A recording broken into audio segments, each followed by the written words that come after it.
Hello, friends, and welcome back to the Bikes or Death podcast. My name is Patrick, and I am your host.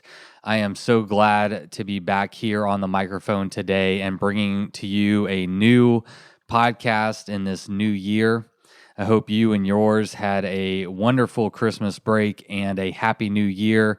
And even though it's deep into January, I've taken a little bit of a break. Not really a break. I've had a lot of things going on behind the scenes, as always. But I am back now. I am so excited for this year. This episode is a great one, and have no fear. I've got lots more podcasts coming your way. I've already got quite a few amazing guests in the works, in the pipeline, and getting ready to be delivered to your earbuds. During the break, we had quite a few new Patreon members sign up, so I'd like to give a shout out to the newest sustaining members of the Bikes or Death podcast. We're going to start it off with Derek W., and then I hope I get this name right. It's O-L-A, Ola S, Scott B, Kristen N, Jen C, Dave W., and here's another hard one. I'm going to go with Raju S, Spencer W, and oh my gosh, another hard one. Let's try this. Damiana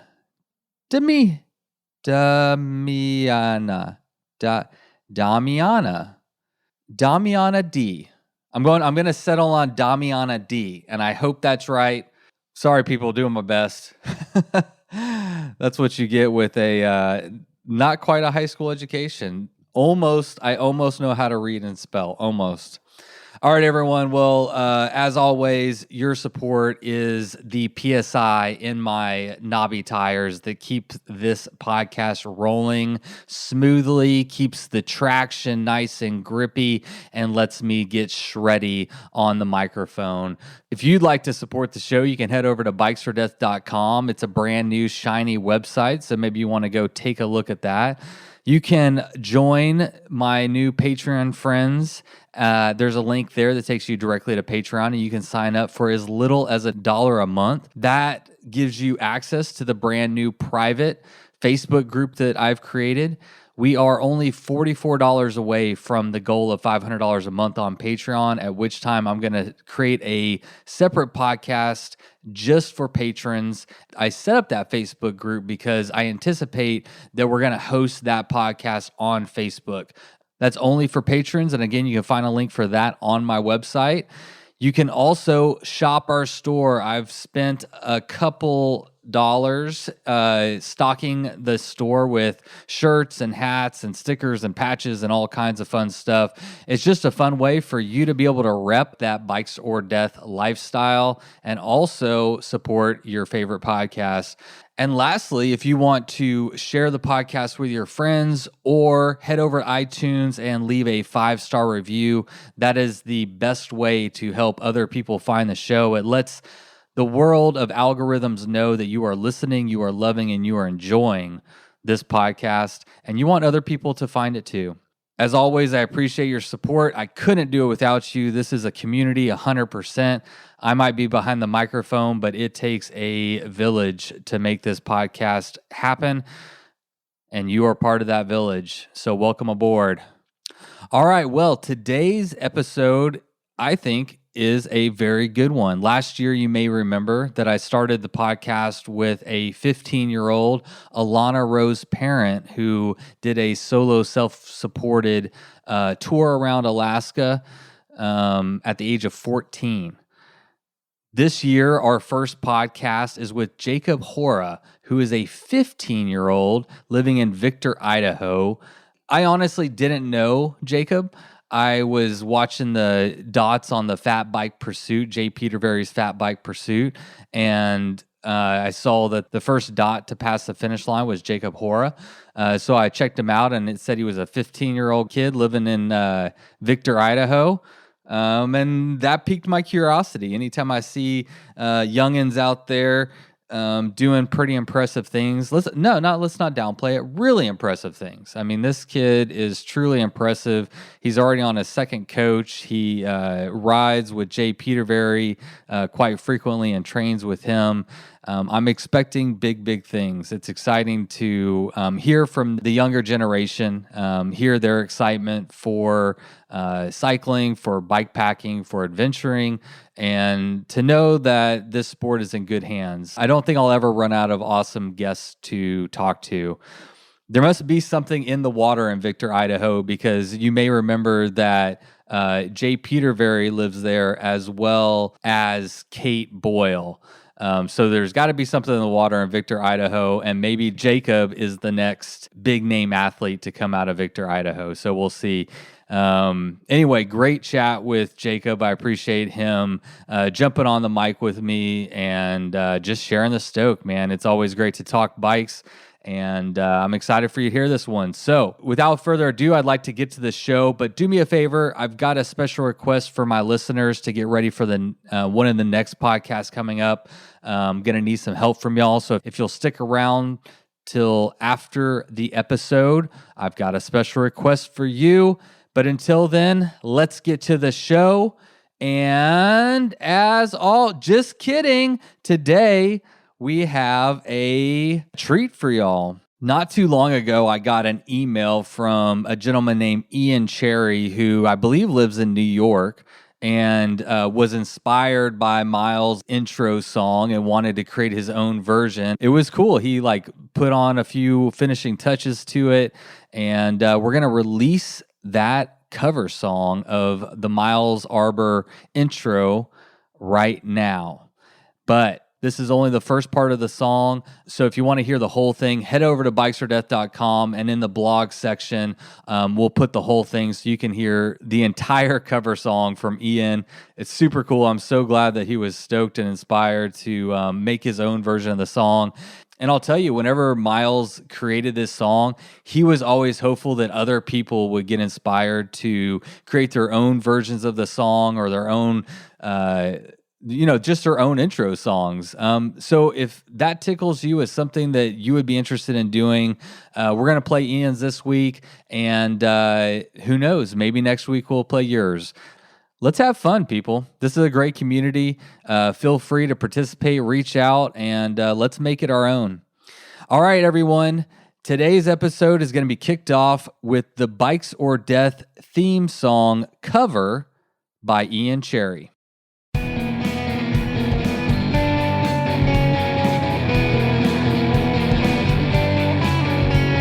You load up your bike, you ride away from home. You could be with your friends, or you could be alone. You ride for a day, or maybe a month. You just love being in the great outdoors. Everything you need is strapped to your balls, including that new pillow you got from Santa Claus. Then you think, oh shit, to yourself. You left that super lightweight tent on the living room shelf. Bikes, oh death, bikes, oh death, bikes, oh death, bikes, oh death. Podcast. All right, Jacob, welcome to the Bikes or Death podcast. Thanks for hopping on with me tonight. Thanks for having me, Patrick. Yeah, dude, I'm stoked. Just to start off with, man, why don't you tell everybody how old you are and where you live? I'm 15 years old, and I live in Victor, Idaho. Victor. So does that make you a sophomore or a junior? I am a sophomore in high school. Can you drive yet?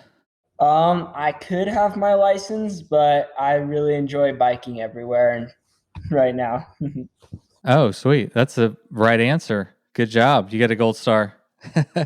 What's the bike infrastructure like there in Victor, Idaho? Is it pretty good for you to be able to commute around everywhere? Yeah, it's super sweet. In the winter, it gets a little bit trickier. I go to school in Jackson, so I have a 45-minute drive over Teton Pass. So my friend who's a junior, he'll pick me up and then we'll drive to school. But for all my other things, the roads are plowed, so I'll just have my fat bike with studded tires, and I'll usually commute that way. Sometimes they groom the bike path, which is super fun. But other than that, it's mainly just through the roads. Traffic usually isn't too bad. Yeah.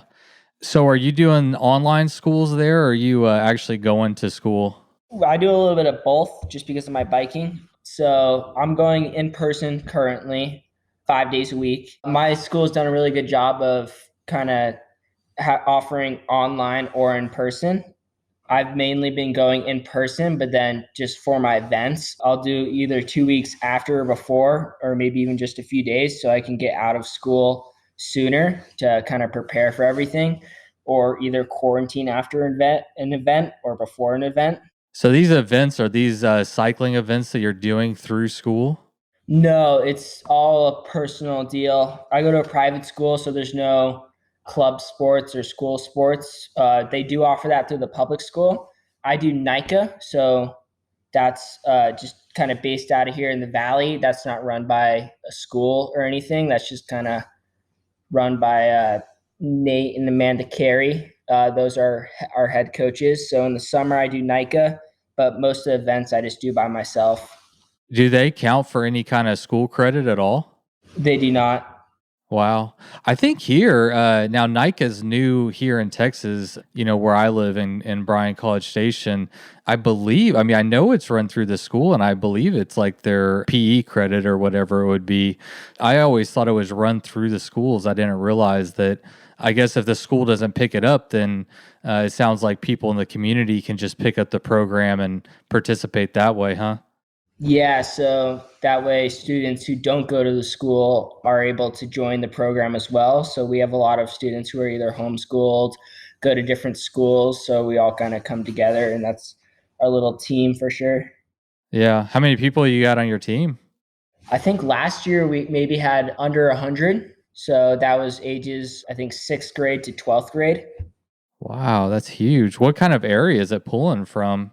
So we kind of live in a valley. So ranging from one end of the valley to the other, I'd say it's about maybe 15 miles long, and then maybe like 6 miles wide. But you have people come in from like Detonia, Driggs, and Victor. So we're all pretty spread out, but we have so many trail systems that we can all gather in one place safely, and then we can disperse and not really see each other until the end, which is really cool. Yeah, that's awesome. So does your private school that you go to, do they work with you with like the NICA that you're wanting to do, or does your NICA just kind of have to work around whatever the school's got going on? No, I usually work around personally whatever like my NICA's doing. My school's super cool about me missing school. I'll reach out to my teachers a couple of days beforehand and just kind of tell them like, hey, I'll be missing school. What do you need me to do? And then we do have a PE class once a week, and my teacher knows that I'm an active person. So he's okay if I take that time to do schoolwork, like make up schoolwork, which is super sweet. And then during off season, when it's not NICA, I'll be doing like a lot of these private events like Pierre's, or I did the Utah Mixed Epic. I missed a couple weeks of school for that, but I was able just to reach out to my teachers and just communicate that with them, and they've been super cool about it. Wow, that's awesome. So what are you doing any other sports and through your school, or is it just NICA for you? It's just NICA for me. Personally, I do some swimming in the summer. I do a lot of hiking, and then I do a little bit of cross country skiing in the winter and downhill skiing. I used to ski race actually, so I used to do alpine ski racing, but I stopped that I think about 2 years ago now to pick up more fat biking, which I really enjoyed. Yeah, which is what we kind of, I guess, for people listening, you were. We'll get into it a little bit more, but Jay Petervary's Fat Pursuit was what, last weekend, and you were the first place finisher. I don't know if it was a race. I'm not exactly sure how they're classifying it, but that's kind of how I found out about you, and that's whenever I reached out to you. So, yeah, you're up there. Does Jay Petervary live in your same town? Yeah, so my area, I'm super fortunate to have a lot of cool athletes. Kate Boyle lives here, and so does Jay Petervary. Kate Boyle is actually a part-time NICA coach, so I'll get to ride with her. I've done a couple one-on-one training sessions with Petervary, and he's kind of become my mentor and just a really good family friend now. He's a super cool dude.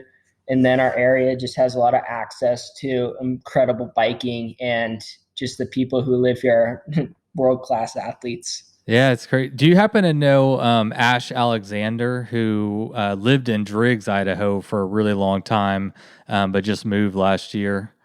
I do not. That name does kind of sound familiar. Yeah, he's older. He's my age ish. Wife and has a couple kids, and they had a family there, but they recently moved. But I actually am really familiar. Well, not super familiar, but 2 years ago, I took a trip and just went to visit him up there in Driggs. Was my first and only time to ever do any fat biking ever, and I found it to be extremely difficult.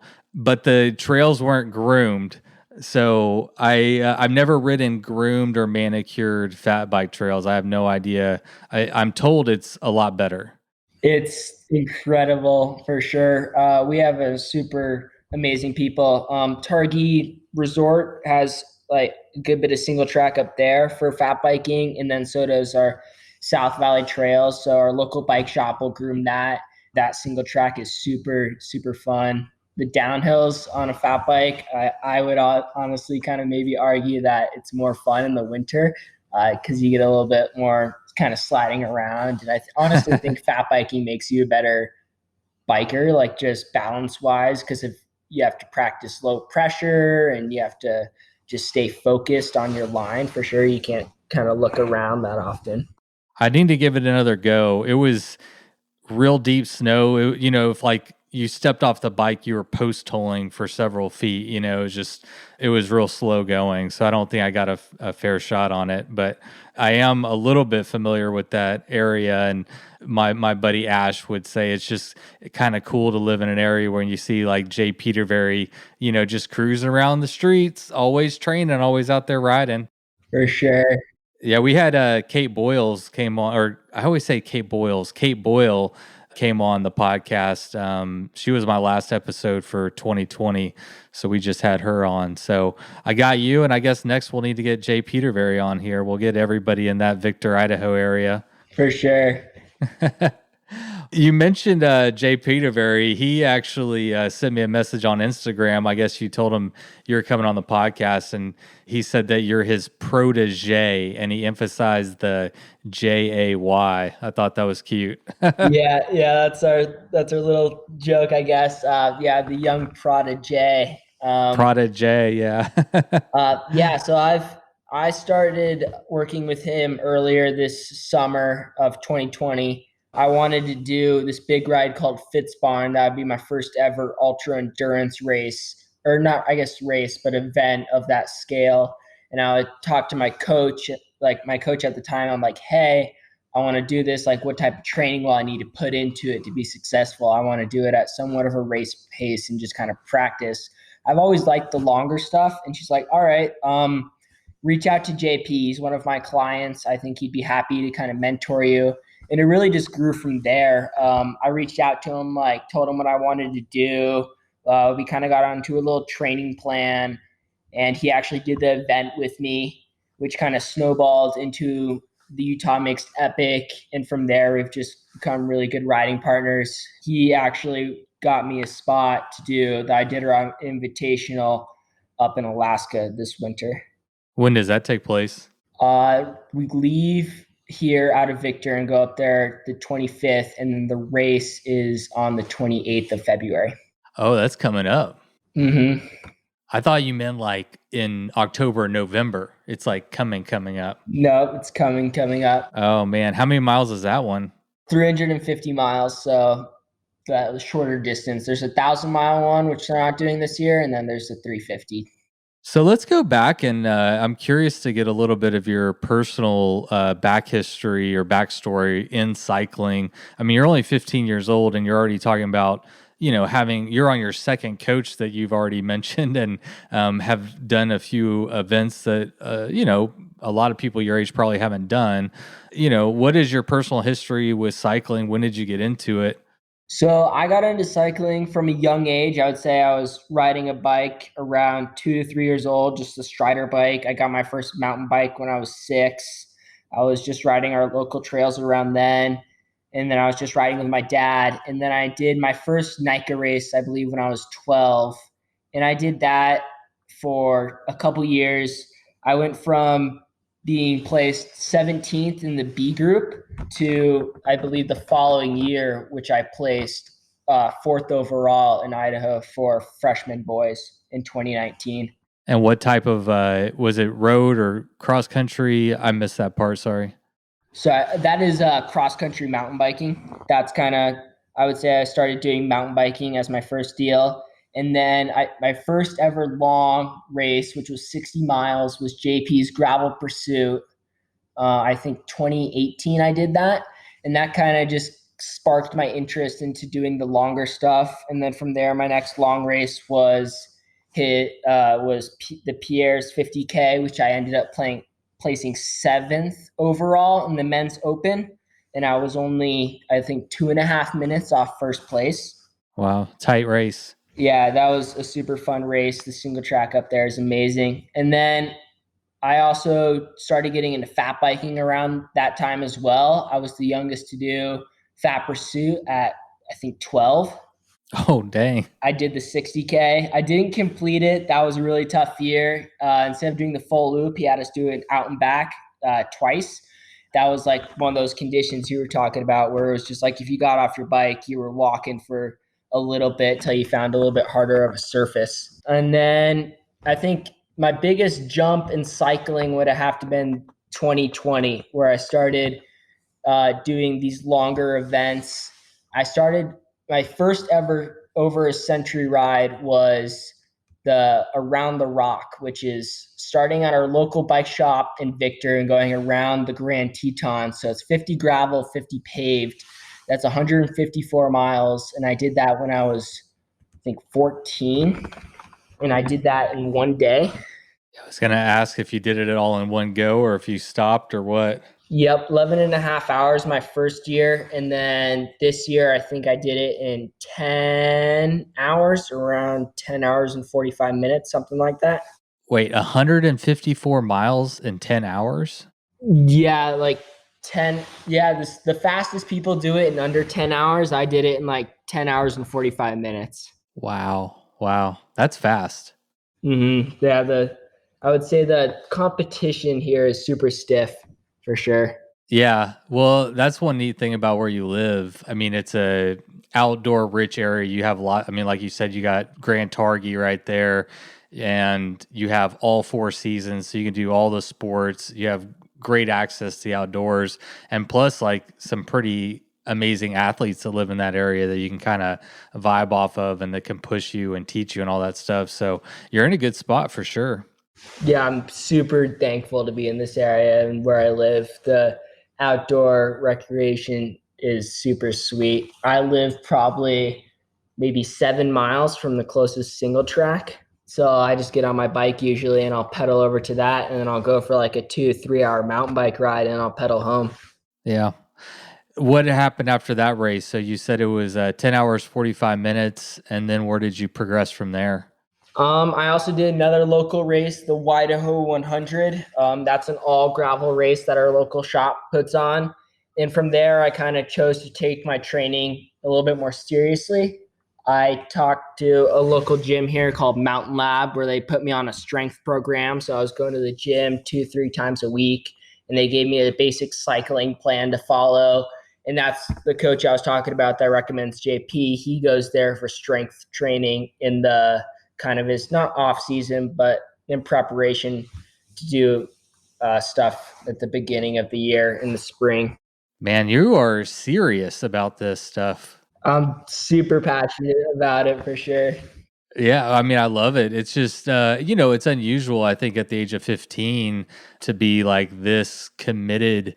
Is this normal? I mean, in your friend group, like, do you have other friends that are equally as passionate and, taking the steps to do strength training and hire a coach and set goals and make all the school sacrifices, like you were talking about, to be able to even do this kind of stuff? Is that just the culture there, or do you kind of stand apart a little bit? I definitely say it's a culture here. A lot of my friends who I know previously ski racing, they give a lot into the sport. They're leaving school early every day, and then they're gone for Fridays, possibly Mondays too.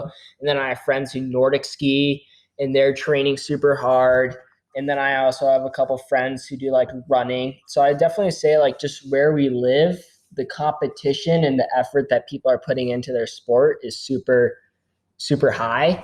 A lot of my friends are super good at biking as well. The people that I train with on the Nike team, they're super passionate about it. A lot of them do Nordic skiing in the winter, and then they do cross country mountain biking in the summer, along with kind of a little bit of enduro side to it. So as far as I know, like I'm like I would say there's basically a kid like me in every discipline here who's pushing themselves, whether that be hockey, ski racing, track. Like there's definitely like kids out there like me who are like pushing to be like the best. Yeah. That's awesome, man. So what kind of getting more into like I don't even know if you've had much like actual bike packing multi-day stuff. Have you done much of that? No, I would say I've only done 2 or 3 events. Usually people are doing bike packing for a little bit. I kind of jumped straight into it, and the first event I did was Fitzbarn. I think I did that in 54 hours, and that was 430 something miles. What kind of race is that? I'm not familiar with that one. That's a kind of a gravel road race. I would say it's like kind of like an adventure race. It's mainly gravel. There's some double track in there. It's all kind of off road stuff. No single track, not a whole lot of road. It's mostly ridden on, I'd say, like wider tire gravel bikes like 2.0 and stuff. Gotcha. Let's talk about Fat Pursuit. I mean, I'll have to plead ignorance. Like I said already, with fat biking, I've lived in Texas my whole life. I shit you not, like last week or the week before, I can't remember, we got 4 inches of snow, and it was the most snow we'd had in like, I don't know, decades. So Oh wow. yeah, like when I say I don't have a lot of experience with snow, let that just set the stage for my lack of experience. So educate me a little bit and everybody listening about what Fat Pursuit is. That's Jay Petervary's event, and also like how it was different this year with COVID. I know it was a little bit different than how it normally goes down. Yeah, so he changed some stuff up this year. It's usually an event held in Island Park. He changed the course this year, so it took us a little bit different way. He kind of looked at it pretty far out, just seeing what he could do to kind of change it for COVID. And then things just kind of like they didn't change really. So he's like, how can I still do this event but not bring so many people together like in person?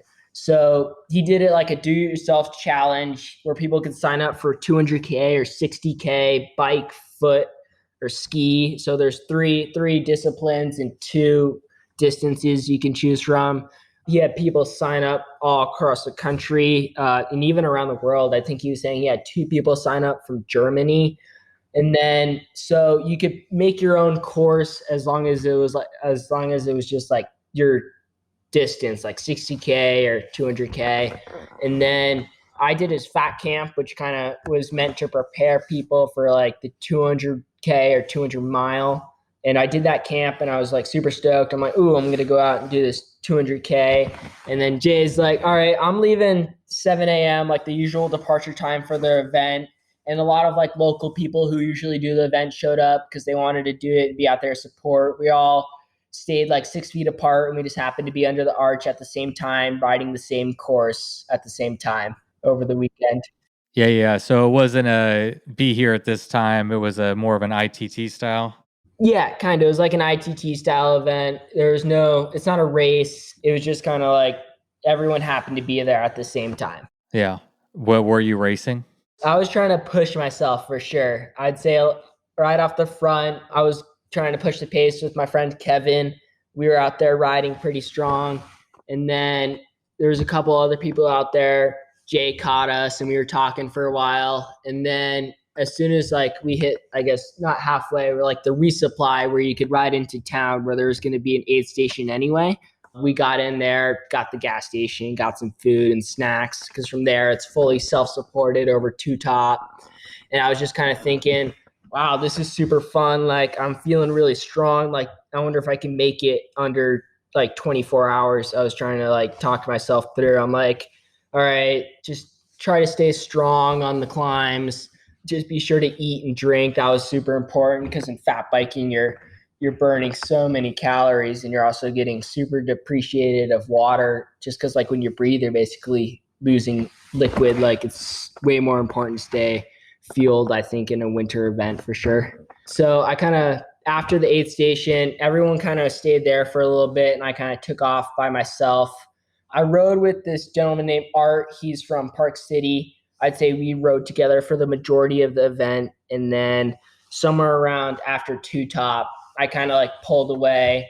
And then I was just kind of like from there, I was always looking over my shoulder and I was just stomping super hard on the downhills. Like I was just eating and I'm like, ooh, I'm getting really close. I didn't have any navigation either. So I was using a paper map to find my way around through the road. So anytime I came to an intersection, I'd whip it out. And I'm like, all right, I'm here. I got to go left or right. That was super sweet. And then the last Wait, why didn't you have navigation? I had the route downloaded on my E-Tracks, like Garmin E-Tracks, and then as soon as I got out of the start, like it just like there wasn't responding super well to the cold because it was pretty chilly in the morning, and I think the batteries were left over from a previous event, so that usually it runs off AA batteries, but you could also charge it. So I think the charging didn't like the cold, which then it would fall back on the AA batteries, but the AA batteries I had in there weren't new; they were old.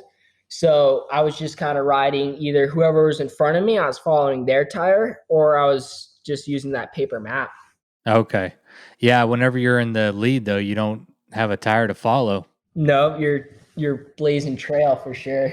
So how'd it go down after that? It went down pretty well. It got really cold. I think in the final 20 or so miles, we got down to this lower section. We got off the groom stuff because they groom all the stuff up there, mostly in Island Park.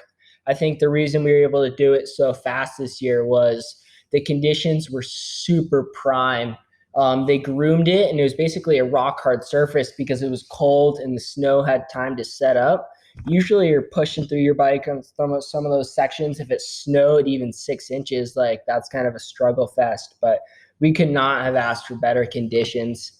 The navigation, I'd say, was probably the trickiest part in the last 5 miles or so. You're coming off main roads and you're taking like double tracks that are kind of groomed. You can kind of tell where they are. And then you have to cross the highway at one point and you have to find the right road to jump off. So that part was the only place I was a little confused about, where I had to really look at the map to find my way to make sure I was going the right way. How like dangerous is like this event? Again, being from like Texas and it doesn't get that cold here, I have to assume like hypothermia and like how cold was it? Absolutely.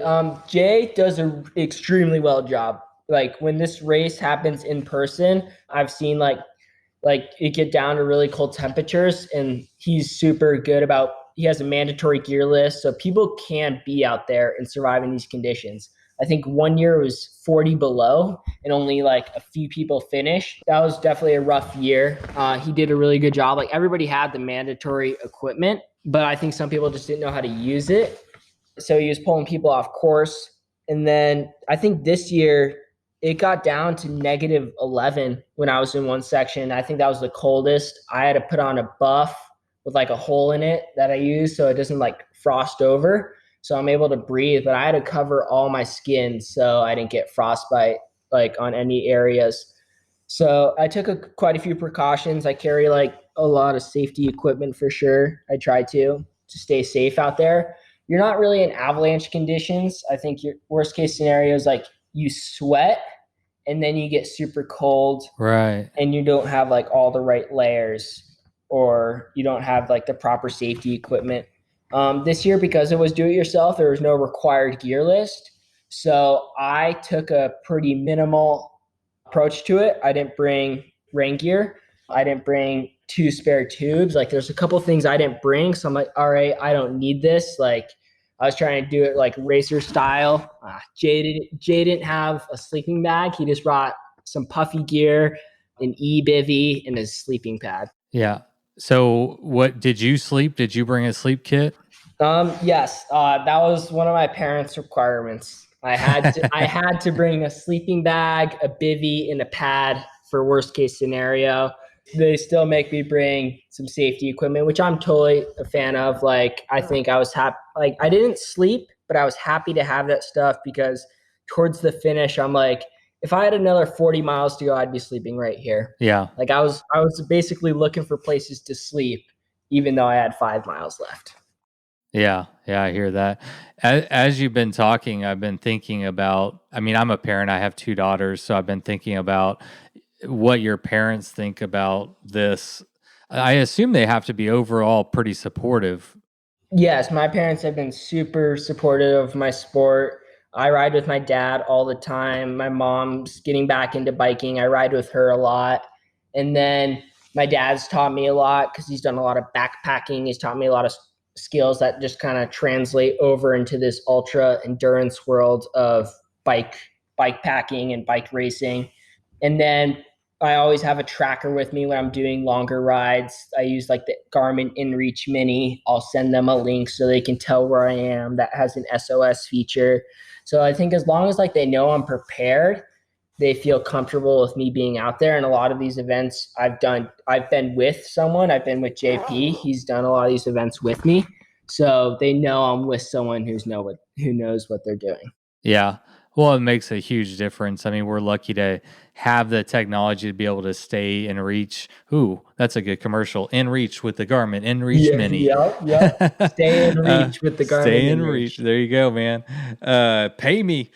But I mean, it's, I mean, you know, as a parent, if my daughter wanted to go off and do a bike packing trip, I mean, in my opinion, you're safer out there if you're prepared and you know what you're doing, you got the right equipment. I think you're safer out there than you are driving down, you know, the streets of wherever you live, you know? I mean, that's just my own personal opinion. So I think as long as you're prepared, you're going to have an awesome time.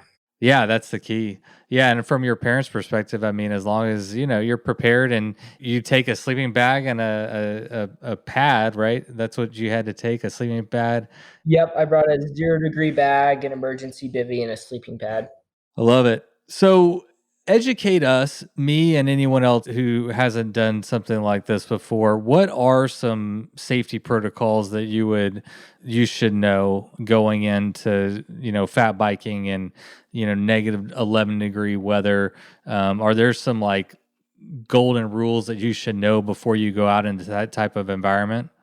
Yeah, so I kind of learned everything I know about negative weather from my dad and JP and our local bike shop. Like when I was getting into fat biking, they explained some stuff to me. And then like I went to JP's fat camp and I learned a ton. I highly encourage people who want to do something like this to go to his fat camp. He teaches you a ton. So riding in those temperatures, I learned that it's super important not to sweat. That's like one of the number one things is you don't want to sweat. And then like layering is super important. Like you want to have layers that if you get wet, you're still going to be warm. So I bring a lot of wool and synthetic stuff that's warm when it's wet. And then just having like basic survival training basically. So knowing how to use your stove that you bring out there so you can boil water, or knowing how to start a fire, kind of knowing how to handle the pressure of like, ooh, it's super cold out. Like don't push yourself to where you're sweating. And then if you stop for a snack, you're going to get super cold. And then just knowing to like cover all your skin so you don't get frostbite. So it's a lot of little things that if you didn't pay attention to, you'd be in trouble. Well, I have a question. So that was my thought because I've seen the pictures from the Fat Pursuit, and you guys all look like Eskimos. I mean, you're bundled up. You can't see any skin, and I'm thinking, I mean, I've ridden a fat bike once, but I know, I mean, they're big old bikes. You got extra gear. You're, carrying extra weight with you because you need more to survive in colder elements, obviously. So I don't understand how you can possibly keep from sweating. Yeah, so it gets really tricky. So we have these big things on our gloves called pogies. I would say those help a lot. So you don't have to wear like a bunch of gloves that kind of cover up your veins. That's kind of a spot where you can let heat out. So if you roll up your sleeves a little bit, you can kind of put them in the pogies and just like you just got to be super, super strict with yourself, like unzipping a jacket, letting some like wind flow come in there, and then wearing the right layers on your feet. We use vapor barriers. So I use a turkey bag. Like most people use turkey bags. They put that over their liner sock and then their sock. And then they put that in their boot and they don't have to worry about getting their socks wet, their feet wet. Well, what is this thing? A turkey liner? Yeah, turkey bag, they call them. What is a turkey bag? It's like a durable plastic bag, something you have to worry about ripping. I haven't really looked at the purpose of it. I just know I use it to put over my feet. Well, I've definitely like heard of the Walmart shopping bag, but typically like I've just heard of that in between like your shoe, then the Walmart bag, and then your sock, and then your foot. So, but what you're saying is you get a turkey bag between your base layer sock and your wool sock or whatever it might be. Yep. So you got your liner sock, they call them, a turkey bag, and then your warm sock, so your wool sock, and then your boot. Oh man, I'm definitely Googling that. I think you just saved my toes. They're super, super sweet. And where do you get a turkey bag at? I just buy them at our local grocery store. I'm sure you can look on Amazon as well. They're a super common item like that you don't think you'd see, but then you realize, oh, I've definitely seen that before on the shelf. Yeah, I guess it's just a bag that a turkey comes in, but I usually buy my turkey and it comes in a bag. I didn't know you could just buy the bag. Yeah, I don't have any laying around, but I'd have to read the packaging to know exactly its purpose. I just know that Jay recommends them for your feet to stay warm. I recently, this has nothing to do with cycling, but I saw a story in the news where this teenager got into a wreck and was in some remote area and wound up making I guess like an igloo type thing in the snow and was able to stay alive. Do you know how to do that? Like I've seen Bear Grylls do that and stuff where you like dig a hole and is that like one of the things he teaches you how to do? It's funny you say that. Our school did like give us a lesson because we were studying like snow science. So they taught us how to make like a quigloo, which is like basically a giant pile of snow with a hole in the top, and it's just insulated and super warm. I think because we always have usually we have the equipment to spend the night out there.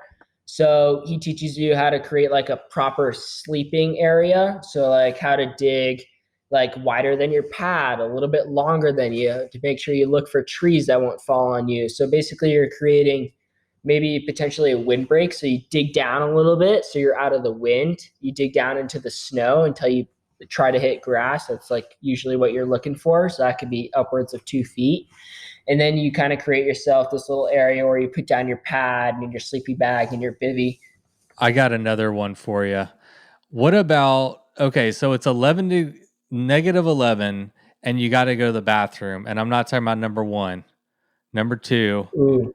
Like to me, that just seems like the worst thing. I'm imagining having to take off like, 14 layers of clothes and, do the whole business. Absolutely. So we always carry like a bigger puffy that you put on, and then maybe something like rain pants or puffy pants to put over your legs. And then the key, I would say, for winter cycling, like the best thing you could purchase is a pair of like bib short, or not bib, opposite of bib, just regular like chamois shorts without bib straps. So you don't have to take off all your layers. You're just dropping your pants. Right. So you throw on those layers, you try to like, hopefully you're dry, but if not, you try to throw on enough layers to where like if the wind picks up or something, you got stuff to stay warm enough. Then you can take that stuff off, pack it back in your bike, and then keep going. So for bathroom, I'd say you have to try to find a spot, maybe kick the snow out of the way, And then, yeah, that's definitely, I actually haven't had to go number two in that cold of weather. I'd say that's a question for someone who's a little bit more experienced than me. Yeah. Um, I'm just trying to think like what I would do in that scenario. Be fast. Yeah, just be fast, like put on that extra jacket and maybe pants, and then not bib shorts, because then you got to take it all off. Okay, let's say you one thing I'm like picturing about like a fat bike race that I think is kind of interesting that I never really considered is like you're racing all these other people, but at the same time, I feel like you're not able to put out max effort, because if you're putting out well, you're probably never max effort realistically in an endurance race. But I mean, you know what I'm saying? You're not, you're trying to regulate your body temperature so you can't push maybe even as hard as you would like to. Does that factor in when you're racing? I mean, if you know, let's say you got 50 miles left and, Yep. you know, someone's closing the gap on you, you're like, well, shit, I can't push any harder because I'm going to sweat. Yeah, you just don't want to get caught up in other people's race, really. So I try to dress light if I know what I'm going to be doing. Like, all right, dude, you're wearing this amount of clothing so you can push this hard, but you can't drop below this. Like, you got to find the perfect layering system to where, like, all right, I'm going to push super hard. So maybe I unzip my jacket and I take this vest off. And then I'm like, now I'm a little bit cold when I just took all that off. But once I get pedaling, I'm going to be perfect. That's going to be the ideal temperature. So you try to bring stuff to where you got your base starting stuff to where like you might be sprinting, you might be going really hard, but you're not going to be sweating just because you might be sweating a little bit. You can't always prevent that. You might be sweating a little bit, but you have enough clothes off to where you're not going to get super hot and you're not going to be drenched in sweat. And then maybe you start descending. Then you whip out like the rain jacket and you zip that up, and it's kind of a wind protection, keeps like traps in the heat. And then once you get to the bottom and it's a hill again, you take it off and you stuff it back in. So it's all about regulating that temperature and finding a clothing system that works for you, about like based off what pace you want to be pushing. Because you can be pushing like max race pace effort, and you might be like, when I do intervals at home, I'll be wearing maybe some high knee socks, some bib shorts, and then like a long john bottom. And like, I know like, yes, I'm going to be cold maybe pedaling there, but when I'm doing those intervals, I'm going to be super sweaty. Like, so I want to be wearing like not a whole lot of clothing. And then when I go out on these longer events and I know I'm going to probably be pushing the pace, maybe I won't wear that long underwear layer, and I'll jump up to a Nordic pant, something that breathes in the back but has some wind stop up front. And then between my sock and my long john, there's that little bit of skin without protection under the Nordic pant, and that kind of helps vent you a little bit. That's what I do for my bottom. And then for the top, I'll go with like a t-shirt, and then I have kind of the little bit thicker, I would say like kind of a soft shell jacket that I really like. And that's kind of my main riding jacket. And then if I get colder from there, I'll throw on a vest, a windbreaker, like a rain jacket. And then like my synthetic puffy jacket is basically my last layer. And I know if it gets colder than that, I just got to keep pushing harder. Yeah, you got to turn up the body heat if it gets colder than that, huh? Yep. Yeah, I didn't think about that, but that's a good point. I guess you can just take off layers. You know, you can increase your body temperature as long as you're at the same time taking off layers to keep everything regulated where you want it. Mm-hmm. So now that I've talked to you a little bit, I'm guessing, tell me if I'm right or wrong, that the Fat Pursuit was more of like a training opportunity for Iditarod. Yeah, so I kind of use that event, that distance, to practice my layering system at high pacing or low pacing. I brought a lot of the gear I'll be using in ITI, and then just kind of practicing, messing around my bike, figuring out my systems. And then also like you got to look at it from a training perspective and be like, oh, that was a good base mileage, 200K. That's not a short distance on a fat bike. So that was kind of like a good base distance for me. But also I would say fat biking is almost a high percentage of it's like all mental game. So like just practicing riding in that cold temperature, or practicing pushing at that like maybe even a higher temperature. It got pretty warm. I'd say maybe got to like 28 degrees at one point, which can be a little bit warm. So I was like wearing a pretty light layer, and I was just trying to focus not to wet out my bottoms because I didn't have anything underneath them besides the Nordic pant. So it was a good chance for me to practice that layering system. What aspect of it is mental, more so than maybe like other cycling that you've done? I'd say going back to when you were telling me about your biking experience, like you might not have been on a groomed trail, and that's like what fat biking can be sometimes, not on a groomed trail. So you might be walking for 25 miles in knee deep powder, and you just got to keep moving. Like when you're racing, you don't want to stop like every 10 steps because that time adds up. So it's all about like just having the mentality to finish, to like keep moving forward. That's super important. And just being like, oh, honestly, you gotta love it. You gotta be happy with what you're doing to keep going. Like if it's negative 20 and you're cold, you just gotta be like, oh, this is awesome. Like just keep pedaling. Like it's just so much more mentally tough because you're not moving as fast. Like when you're moving a mile an hour walking through knee deep snow and you're 40 miles from the next aid station or whatever, like that mentally is just really hard on you. And you got to be like, all right, just like I play tricks on myself. I'm like, ooh, I'll just go to that next tree. And then it's like, oh, that tree looks the same. I'll just go there. And you just got to like, I just keep going forward because like stopping, like, and you just gotta again like ride your own ride. Like don't, if someone passes you, don't feel down about it. Like they're doing their own thing, you're to keep going. Like it's gonna get better. Like just it's always gonna get better.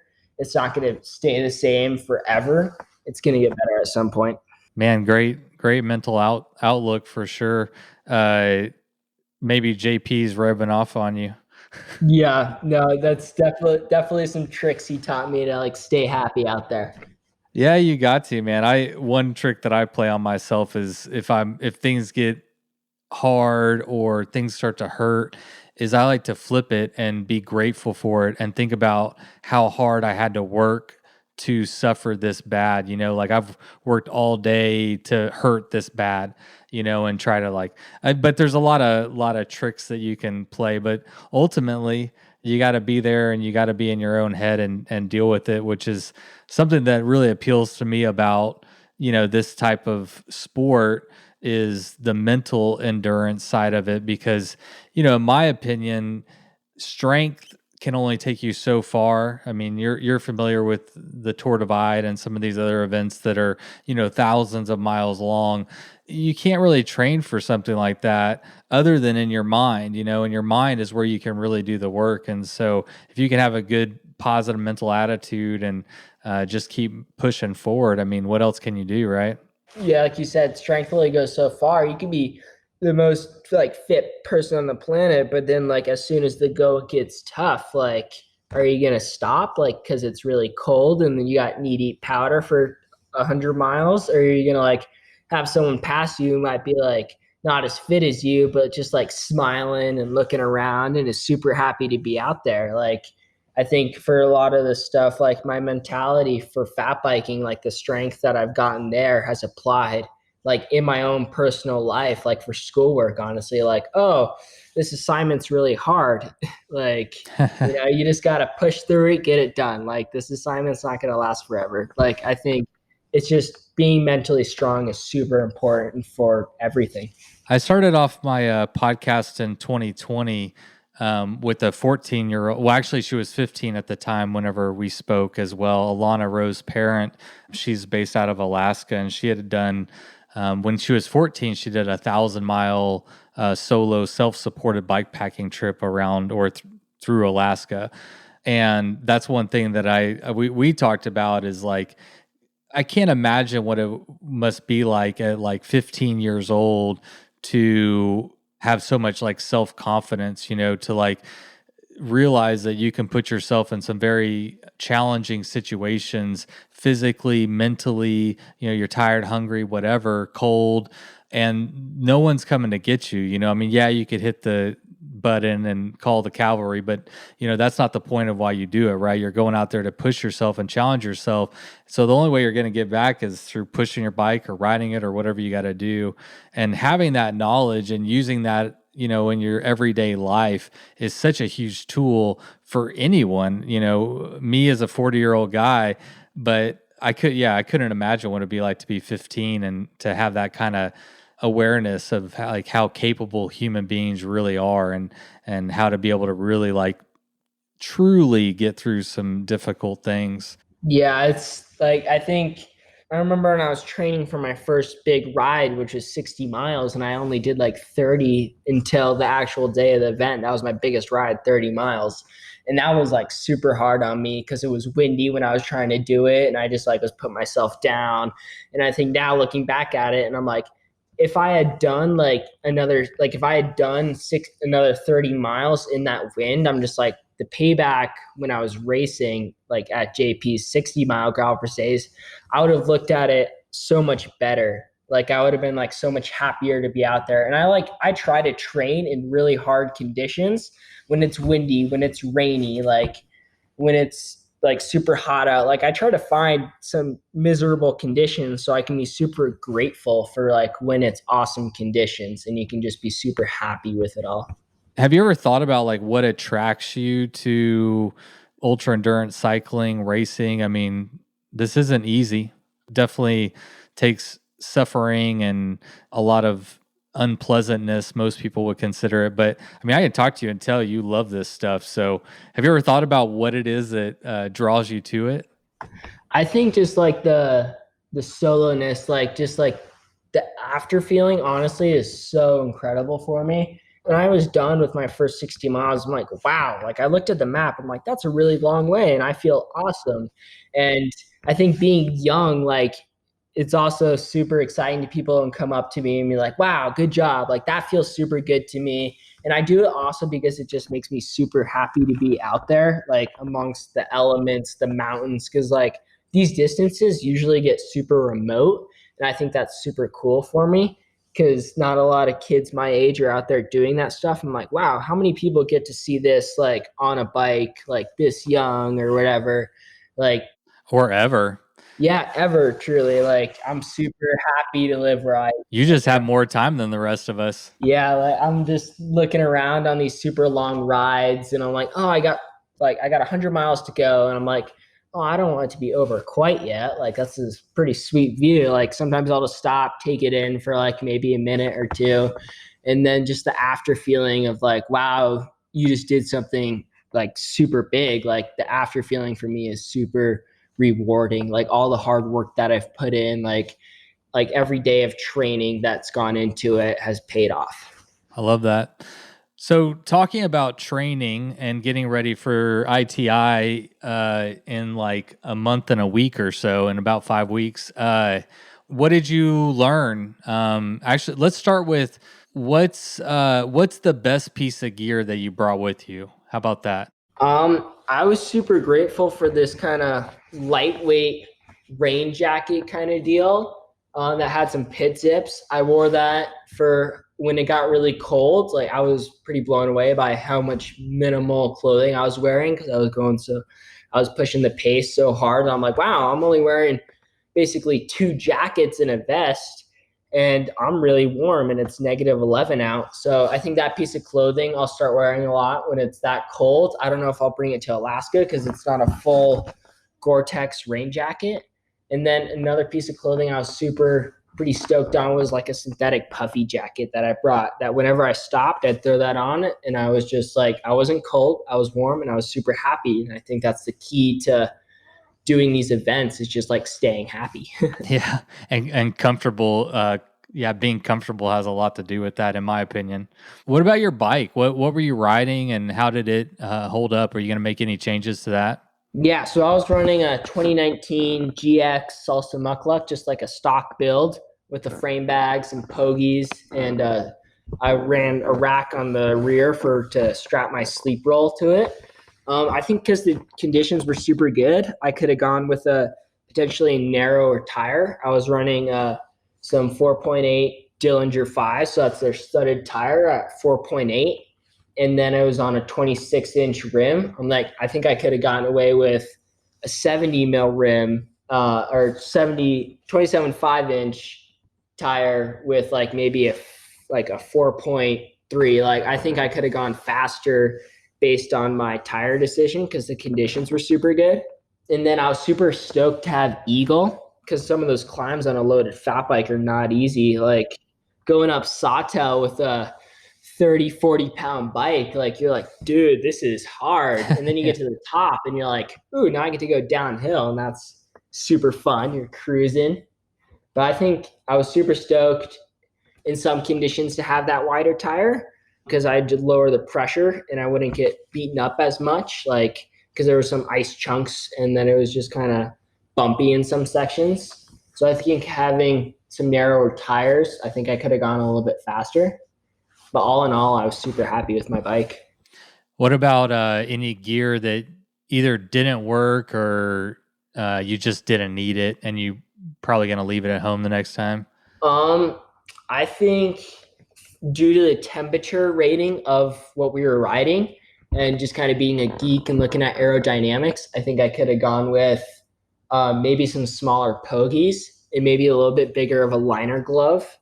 I think that would have made for a little bit more cleaner of a bike, but also a little bit more nice riding feel to it, because sometimes these pogies come up to your elbows and they can be a little annoying, but they also make great storage places. So I'll put food in there I don't want to freeze. I would say maybe a little bit smaller of a pogie. Just, I think the important deal to this ride is like looking out and trying to predict like what you need and like what you can get away with. And like being a racer, I always look at weight and like, do I really need this? Like, I didn't bring a white gas stove, which is like traditionally what you bring for a cold event if you're going to be boiling water. I didn't boil any water on this race except for our one mandatory boil that Jay requires. So he knows how to use your gear. I brought not a jet boil, like a Whisper Light, super minimal stove that like gets down to like basically the size of my hand. And I put that in a pot and put it on my down tube. And then I whipped it out once, boiled my water, packed it away, and then kept going. How did you get water? Were you just putting snow in a bottle and letting it melt, or? Yep. So you put in a little bit of water so that has something to like kind of steam and heat up, and then you just start filling it with snow until the snow boils. Yeah, that makes sense. So as you're riding, it's like mixing with the water, and it's kind of just like eventually it's gonna heat up and turn into water. No, so you get off your bike and then you clear whatever, like a little spot to where you can set up your stove, and then you're doing it right there. So you're taking the pot that's on top of the stove and you're putting in snow, and then you let it boil, and then you can put it in a water bottle, and then you pack up your stove and keep going, and you have like a nice hot furnace. Okay, so you only needed to do that once through the whole race is what you were saying. Yep. So I didn't need to like fill my bladder or fill up my bottle that was on my bike because I was running low on water. The only reason I had to do it was because it was part of the skill that Jay requires you to know when you're out there is how to use your stove, because that's super important. That can be your lifeline. Like if you got some food but it's frozen, like maybe you need to boil some water to keep yourself warm while you put that food on your body to de-thaw or whatever. Like I think a stove's a super crucial piece of equipment to have while you're doing these rides. Yeah, for sure. So I just looked at my calendar. You're like exactly 5 weeks away from the ITI 300, right? Or 350? Yep, 350. 350. What does training look like now? What are you going to do in the next 5 weeks to get ready? So a couple weeks building up to right now, I've been doing a lot of strength and just long endurance rides. So I've been hitting the gym 3 days a week. We're going to dial that back down to 2 weeks and kind of focus more on mobility. And then I'm picking up some interval days. So I'm doing Tuesday, Thursday interval days. I usually do like 3 15-minute blocks on Tuesday. And then I'm doing like 5 3-minute blocks on Thursday. And then I'm hitting the gym Monday, Wednesday, and then Friday's kind of my off day. And then I'll pick it up on Saturday with like a 3-hour ride or longer. And then Sunday's kind of a recovery day for the week. Wow. Yeah, I mean, at this point, you're you're almost a professional athlete. You're going to school all day, and then and then it sounds like you're probably doing homework or training the rest of the time. Yeah, so that's kind of the balance that I have to figure out. Our school gives us like an hour and a half. They call it a learning lab at school to do homework. So I'm like sitting at a desk. I'm like telling my friends like, oh, hey, do you want to go play basketball down at the court or whatever during that free time? And I'm like, nah, dude, I got to sit down so I can go work out after school for biking. So I try to keep a well-balanced deal between school and biking. Definitely can get tricky, especially if end of semester I had a lot of work that they put on us to do. That was just so they can get more grades into the grade book. So I spent a little bit time before my workout and after my workout doing schoolwork. So after ITI, what other goals, if any, do you have for this year? I've kind of looked at my schedule a little bit, but not too much in depth because I'm not too sure what 2021 will look like. So I've signed up for a few races that I know I really want to do that I wasn't able to do last year, like the Butte 100. I'll be doing the 50-mile one. And then I wasn't able to do Pierre's, but I'm stoked to be going back there hopefully this summer. And I'm not sure what distance I want to do yet, but I'm stoked to be doing that. And then I'm doing Rebecca's Private Idaho 100-mile. And then a lot of the events that I did for 2020, I want to move over into 2021 and do them again. So I'd like to go back and do potentially the Utah Mixed Epic again, maybe Fitzbarn, and then just kind of look at more races like that. Hopefully we'll have a NICA season, so I'll be doing some NICA racing. I'd be super stoked to go see my friends that are kind of all over Idaho that I race with. Yeah. I'd be happy to see them again and race with them. Hopefully that'll happen. Yeah, it's still we're not out of the woods yet, but hopefully the light is at the end of the tunnel, and we'll get back to some kind of normalcy in the near future, nearish. Mm-hmm. Now I'm kind of curious, like and I mean, you have a lot of time to figure this out still, but what are you thinking about whenever you graduate high school? Do you have any goals? Are you thinking about college? Are you wanting to like take a serious shot at racing, or what are you thinking? Yeah, so I'm kind of looking at colleges that will allow me to do some bike racing while I'm at school. I've looked at the Fort Lewis College. I know they have a really good mountain bike program. And then I'm also been kind of maybe looking, since schools are doing a lot of online stuff now, I'm potentially thinking about like maybe doing a semester online so I can travel and hit up a lot of the races that I've been wanting to do. So maybe I definitely want to go to college. That's pretty important to me to have another skill that's not biking. But I also want to pursue my biking passion, and hopefully that will lead to somewhere where I can take that into a serious career. Yeah. Well, it's interesting, man. I mean, 2 years ago when I started this podcast, there weren't any other bikepacking podcasts going on at the time. And, now there's quite a few, and we're seeing races and events pop up, and the popularity of it is growing. So who knows where it'll be in 3 or 4 years from now, Yeah, when I'm in college, maybe I'll have a ultra endurance bike packing team that's part of the college. They might. If I do my job well enough, we might that might go down. Anyway, man, I appreciate you coming on the show and chatting with me. It was super cool. Like I watched the Trackleader event, the race, whatever you want to call it, a Fat Pursuit, and I watched the dots go around, and then I clicked on. I was like, okay, well, who's this Jacob, person? I never heard of him. So I clicked on your name and it said you were 15 years old. I was like, what? I want to talk to that dude. Because you beat out Jay Petervary was in there. Rebecca Rush was in there. Yeah, I love track leaders, especially since it's up kind of like year round to people doing personal time trials or races. You can kind of go and check it out. I think that's a super cool thing for events to have.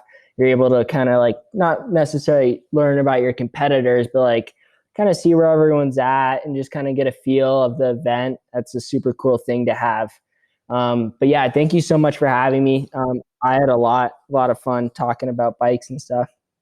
Yeah, we'll appreciate it. Maybe we'll do it again. Good luck with your future endeavors, specifically the ITI, man. That'll be fun. I'll definitely be watching your dot. So go out there and give them hell, my friend. Awesome. It was awesome to meet you. Thanks so much, Patrick. All right, bud. Have a good one.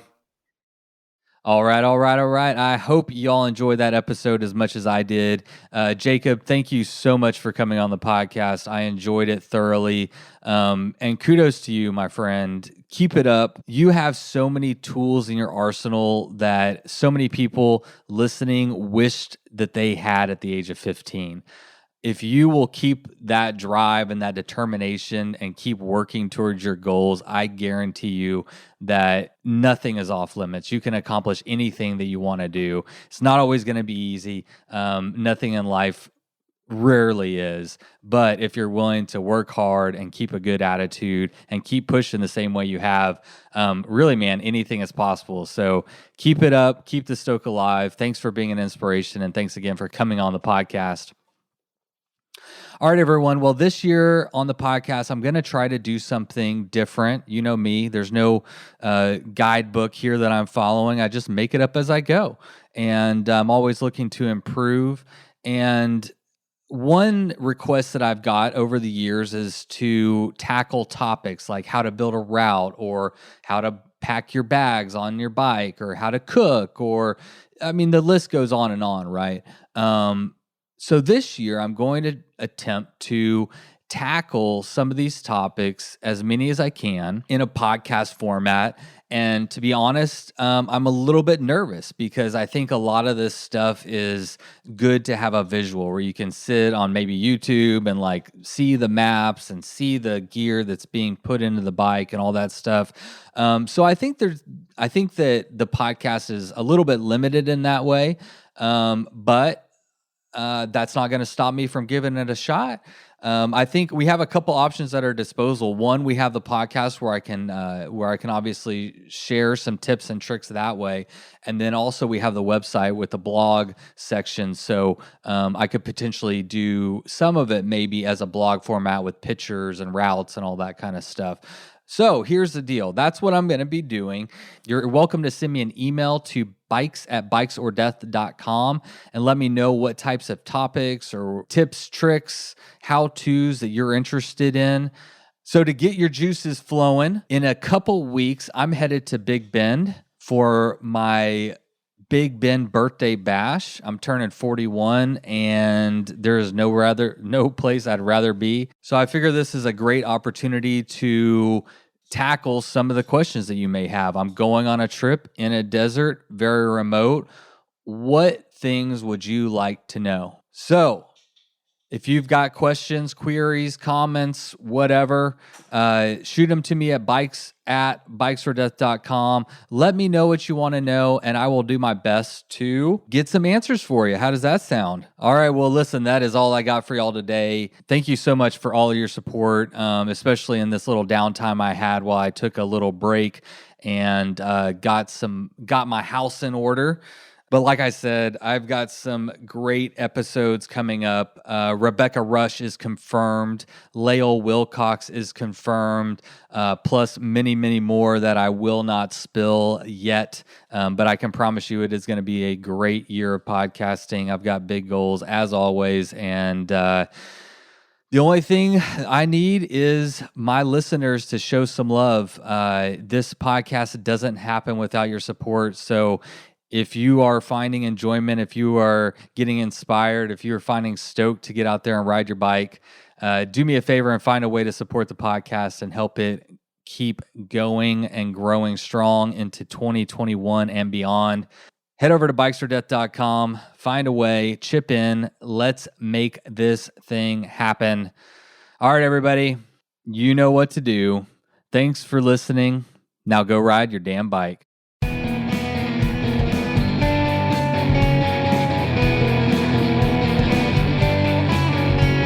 You load up your bike, you ride away from home. You could be with your friends, or you could be alone. You ride for the day, or maybe more. You just love being in the great outdoors. Everything you need is right to your box, including that think all shit to yourself. You left that super lightweight tent on the living room shelf. Bites, oh death, bites, oh death, bites, oh death.